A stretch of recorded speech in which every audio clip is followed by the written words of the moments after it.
မျိုးဆက်တစ်ခုမှတစ်ခုသို့လက်ဆင့်ကမ်းလာသည့်ချမ်းသာကြွယ်ဝခြင်းလှို့ဝှက်ချက်များမျိုးဆက်တစ်ခုကနေတစ်ခုကိုဘလို့မျိုးငွေကြေးဆိုင်ရာအသိပညာတွေလက်ဆင့်ကမ်းပေးလေကြတယ်လဲဆိုတာသင်တွေးဘူးပါသလား Ecoverse မှာပုံမှန်တင်ဆက်ပေးနေပါတယ်ဒီလိုမျိုးအကြောင်းအရာတွေကိုနောက်ထပ်နားဆင်ကြည့်ရှုနိုင်စေဖို့ကျွန်တော်ရဲ့အကောင့်ကိုလည်း like and follow မလုပ်ရသေးရင်ဒီဗီဒီယိုလေးမစခင်မှာလုပ်ပေးဖို့တောင်းဆိုချင်ပါတယ်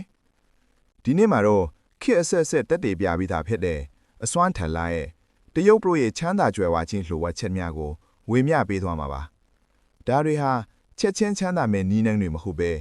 ကြီးဝါချမ်းသာတဲ့ဘဝတစ်ခုကိုတည်ဆောက်ဖို့အတွက်နဲ့နဲတဲ့အခြေခံမူဝါဒတွေဖြစ်ပါတယ်ပထမဆုံးအနေနဲ့ငွေကြေးဆိုင်ရာစည်းကမ်းရှိဖို့ကအဓိကပါရွှေအောင်စည်းမျဉ်းကတော့ဝင်ငွေထက်ရှော့တုံဖို့နဲ့မတုံးခင်မှာအရင်စုဖို့ပါပဲအကျွေးကိုရှောင်ကျင်ရမယ့်ယောဂတစ်ခုလိုသဘောထားပါတထဲအတုလုံနေဖို့မလိုပါဘူး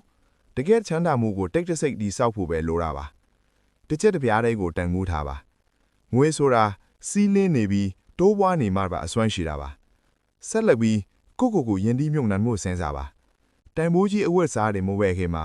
အသိပညာဘုအတူတာတွေရအောင်အရင်ယဉ်ဒီမြုံနှံပါအချင်းဟာပတ်စံတဲ့ပိုတန်ဖိုးရှိတာမို့အချင်းကိုတွက်ကတ်ပါစွန်ဦးတီလွင်စည်းကိုအမြဲမွေးမြူပြီးဝင်ငွေလမ်းကြောင်းတစ်ခုထက်မကရှိနေပါစေမှတ်ထားရမှာကရှုံးနိမ့်မှုဆိုတာအဆုံးသတ်မဟုတ်ပါဘူးအောင်မြင်မှုစီသွားတဲ့လမ်းကြောင်းပေါ်ကသင်ခန်းစာတစ်ခုသာဖြစ်ပါတယ်သင်ပေါင်းသင်းတဲ့အတိုင်းအဝိုင်းဟာသင်ရဲ့တန်မိုးပါအပေါင်းအသင်းနဲ့မိတ်ဆွေတွေကိုတေးကြရွေးချယ်ပါခိုင်မာတဲ့ဆက်ဆံရေးတွေကိုတည်ဆောက်ပြီးဂတိတည်ပါစေကောင်းမွန်တဲ့နာမည်ကုန်တရင်ဟာစီးပွားရေးမှာအဖိုးဆုံးအရင်နည်းဖြစ်ပါတယ်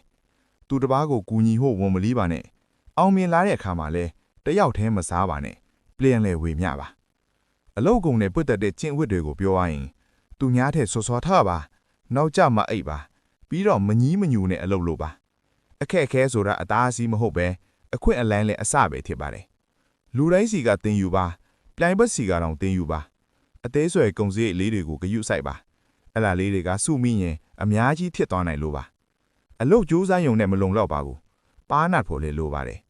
ဦးနှောင်းကိုသုံးပါစနစ်တကျရှိပါမနစ်ဖြန်တဲ့အမြင်အသင့်ပြင်ထားပါနောက်ဆုံးအနေနဲ့ရေးရှေးဖြူဟာနဲ့ရိုးရှင်းမှုရှိဖို့ပါဝယ်သူတွေကိုဘယင်လိုဆက်ဆံပြီးရိုးရှင်းမှုကိုအမြင်ဦးစားပေးပါအသေးလေးကစားပါအခြေခံကိုကျွမ်းကျင်အောင်လုပ်ပြီးမှတဖြည်းဖြည်းချဲ့တွင်ပါပင်ပန်းရှာထားတဲ့အောင်မြင်မှုတွေကိုခံစားနိုင်ဖို့ကျမ်းမာရေးကိုလည်းဂရုစိုက်ပါတသက်လုံးသင်ယူနေတဲ့လူဖြစ်ပါစေညှဉ်းချပါပြီးတော့ဘယ်တော့မှအရှုံးမပေးပါနဲ့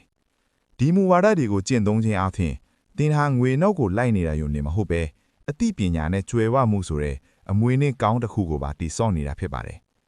အဆုံးထိကြည့်ရှုပေးခဲ့တဲ့အတွက်ကျေးဇူးတင်ပါတယ်ယခုတင်ဆက်ခဲ့တဲ့အကြောင်းအရာတွေကိုကြိုက်နှစ်သက်တယ်ဆိုရင်ကိုယ်တိုင်အချိန်မရွေးတန်လဲကြည့်ရှုနားဆင်ဖို့နဲ့အခြားသူတွေလည်းသိရှိအောင် like and share လုပ်ဖို့လည်းလေးစားစွာအသိပေးတိုက်တွန်းချင်ပါတယ် Ecoverse မှာပုံမှန်တင်ဆက်ပေးနေပါတယ်တန်ဖိုးရှိတဲ့နေလေးဖတ်ပါစေ